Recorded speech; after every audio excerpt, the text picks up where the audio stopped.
entre eles, mas vamos falar um pouquinho sobre Bolsonaro, que está preso lá na sede da Polícia Federal em Brasília. Hoje ele recebeu visitas de familiares, foi lá a mulher dele, Michele Bolsonaro, e o filho mais jovem dele, Jair Renan. A gente tem aí algumas imagens, ó, o Jair Renan chegando e tem também a Michele Bolsonaro chegando lá na Polícia Federal para visitar o marido Jair Bolsonaro. Quem está na porta também da Polícia Federal é a nossa repórter Amanda Garcia, que vem nos ajudando aí com as informações diretamente da PF. Olá, Amanda, bom dia, seja bem-vinda. Bom dia, Saca. Espero que hoje o fone não me derrube aqui, hein? O som da Amanda, não tô te ouvindo tão bem. Vamos melhorar um pouquinho aqui, vamos ver se a gente aumenta um pouquinho para a gente melhorar. Eles ficaram pouco tempo, saíram sem conversar com os jornalistas, Michele e Jair? Oi, vocês me escutam? Escuto. Sim. Escutam? Escuto. Saíram sem conversar com a gente. Saiu só a Michele por enquanto, o Jair Renan segue lá dentro. Jair Renan chegou primeiro por volta de 9h20 e a primeira-dama chegou em seguida. Ela saiu direto sem conversar com a gente, até agora não se manifestou, né? A gente foi olhando ali no Instagram dela, que às vezes publica alguma coisa, mas oficialmente não falou nada ainda e saiu hoje também sem falar. Vamos ver agora se o Jair Renan sair da fala com a gente, mas, enfim, por enquanto ele segue lá dentro. Tem até às 11 da manhã para concluir essa visita. O ex-presidente ele pode receber a visita dos familiares, só que precisa de autorização da justiça. Os médicos dele podem vir visitá-lo, tem autorização, tem liberdade dos médicos particulares para vir até ele. E é isso, ele segue preso aqui na superintendência, cumprindo agora a pena dele por tentativa de golpe de Estado, e são 27 anos e 3 meses de pena. É isso, agora ele também esgotaram os recursos que o presidente pode acionar ali no STF, então, por hora, ele segue preso aqui na superintendência. Tem alguém da Polícia Federal que sai para dar alguma informação, se ele comeu, se ele não comeu, se ele está bem, se ele não está? Alguém dá essa informação aos jornalistas aí, Amanda? Fabiola, não dão. Assim, a gente tenta entrar em contato, eu mesma tentei conversar com a PF, eles disseram que esse vídeo que foi divulgado da tela é o máximo de informação que eles podem compartilhar. Não contam para a gente. Perguntei se o ex-presidente pode sair para tomar sol, se pode se exercitar. Tem algum momento que ele sai ali da sala, mas eles não quiseram confirmar isso oficialmente. Disseram que o procedimento não poderiam contar isso. A gente vê movimentos de pessoas trazendo coisas aqui para o presidente, né? Isso é autorizado também pela Justiça. Então, na terça-feira, na segunda-feira, não me lembro, trouxeram uma mochila, umas coisas para o Bolsonaro. Hoje a gente viu que o Jair Renan, quando saiu do carro, também estava com uma mochila, uma sacola. As coisas ele pode receber. Aliás, a gente viu aí a visita já dos dois filhos, né? O Carlos e o Flávio estiveram aí, agora a Michele, Jair e Renan. A gente sabe que essas visitas de familiares e de pessoas mais próximas precisa ser autorizada por Alexandre de Moraes. Tem mais alguma autorização já dada por Moraes? Não sei se você tem essa informação ou não. E a gente sabe que médicos e advogados estão livres, podem visitar Bolsonaro, né? Foi algum médico hoje aí? Não? O advogado? Não vieram médicos, nem a defesa, a gente não registrou a chegada de nenhum deles. Mas é isso, para vir visitá-lo, precisa mesmo de autorização do ministro Alexandre de Moraes. E por hora são essas visitas, não tem, por enquanto, nenhum novo pedido. A Michele, ela fez essa visita no domingo, foi um pedido da defesa feito no sábado, é um pedido que foi o mesmo do Flávio, do Carlos e do Jair Renan. E aí na terça-feira ela fez um novo pedido e ontem o Moraes autorizou e aí colocou ela nessa mesma visita programada para o Jair Renan hoje.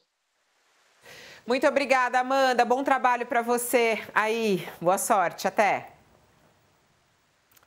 A gente vê essa situação, né, das autorizações. Na época do Lula também era assim, né, Sakamoto? Fabiola, mas eu estava conversando Conversando ontem com a doutora Heloísa Machado, jurista, né, professora da FGV, a respeito da frequência das visitas. Ela falou o seguinte, que isso, na verdade, o Bolsonaro vai ter direito a visitas, não tenha dúvida nenhuma, e é claro que tem direito ao acesso pleno a todos os médicos, né? Mas esta frequência de visitas, né, segundo ela falou, é incomum no sistema carcerário. Sabe, você tem os presos, eles têm dias de visitas, eles têm momentos de visitas, né? Tô falando de visitas de amigos, de familiares, de parentes, ele tem dias, tem momentos. Não é chegar lá e falar, vou entrar e vou ver, né? Olha, eu quero agora, me autoriza, né? Não é assim, tem dias, né? É uma coisa regrada. O que ela falou é que provavelmente isso mostra que Alexandre de Moraes, o ministro Alexandre de Moraes, pelo menos início de cumprimento de pena, ele está sendo bastante permissivo, exatamente para não ser criticado, não ser questionado a respeito de que estaria criando algum embaraço, né, neste momento em que ou criando alguma...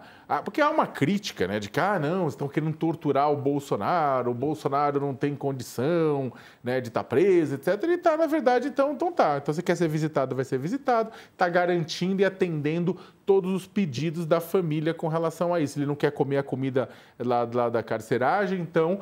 Beleza, então envia as quentinhas, cadastre a pessoa que vai trazer as quentinhas, a Polícia Federal recebe e entrega para ele todos os dias. Sim, Bolsonaro vai comer comida todos os dias de fora, né? Então, ele está atendendo tudo isso. Ou seja, Bolsonaro não está sendo tratado como um preso comum. É claro que ele é presidente da República, ele, Lula, Temer, Collor, não vão ser tratados como presos comuns. Mas há um certo, digamos que neste momento, com relação à questão de visita, há algum certo privilégio em relação aos demais presos e provavelmente isso vai, com o tempo, sendo melhor organizado, Fabiola. Mas, por enquanto, a avaliação é de que Moraes está sendo, digamos, não vou dizer a palavra, não é leniente ou permissivo, mas está sendo simpático aos pleitos do ex-presidente.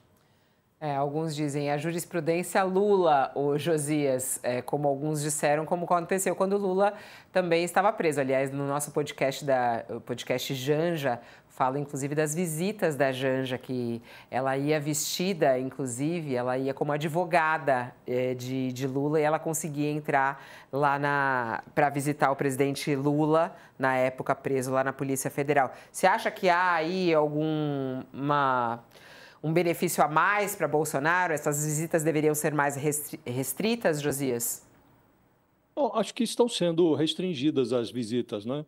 O Alexandre de Moraes havia liberado a visita de governadores, Cláudio Castro, Ronaldo Caiado, Tarcísio de Freitas, e ele proibiu. Estava liberado enquanto o Bolsonaro estava lá em prisão domiciliar, ainda sem a tampa em cima do caixão do processo do complô do golpe, e depois que ele foi transferido para ainda prisão temporária, provisória, no último sábado, ele já naquele despacho cassou as visitas que havia autorizado antes. E agora é preciso renovar os pedidos e ver se ele vai autorizar. Me lembro que na época em que o Lula estava preso, na carceragem da Polícia Federal em Curitiba, também foram encontradas algumas formas de contornar restrições, mas havia muita restrição de visita. Me lembro que a Gleisi Hoffmann, por exemplo, e o Fernando Haddad, que tem entre tem na sua formação diplomas de bacharéis em Direito, foram incluídos ali no hall de defensores do Lula. E todo mundo sabia que eles não estavam atuando efetivamente no caso. Foi um arranjo que se fez, como eles eram advogados, foram incluídos. O Lula passou lá uma procuração e eles puderam visitar o Lula porque advogados têm trânsito livre, de fato, estão defendendo ali, em tese, os interesses do preso, né? Então, acho que as pessoas têm que se convencer, Fabiola, de que, embora seja ex-presidente da República, cometeu crime. Quem comete crime é punido, segundo o que prevê a lei, e está lá para sofrer castigo mesmo, para sofrer limitações. Nós comentamos aqui no primeiro dia, primeira visita que fez ao pai, o primogênito Flávio Bolsonaro falou: meu pai chorou, ou foi o Carlos Bolsonaro, se não me engano, meu pai chorou durante a visita. É para isso mesmo, é para chorar, para se arrepender.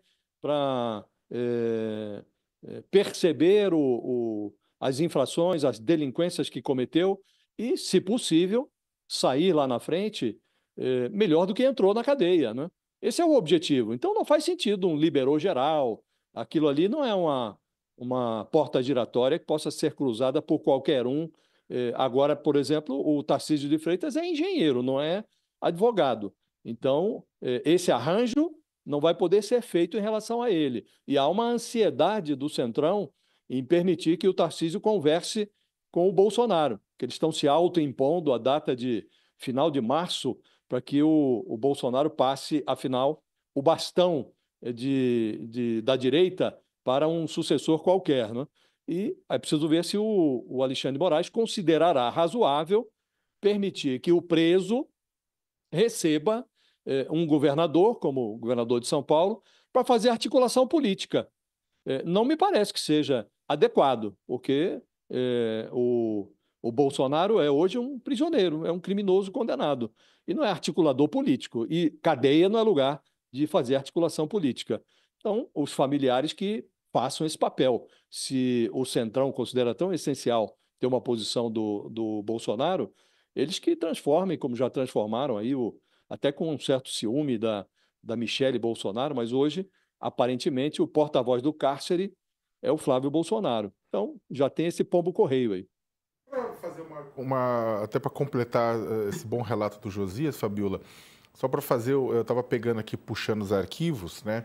O Lula ele foi preso dia 7 de abril de 2018. A primeira vez que ele recebeu familiares na carceragem da Polícia Federal foi só 5 dias depois, dia 12 de abril, que foi que eles puderam, os filhos, visitar o presidente Lula.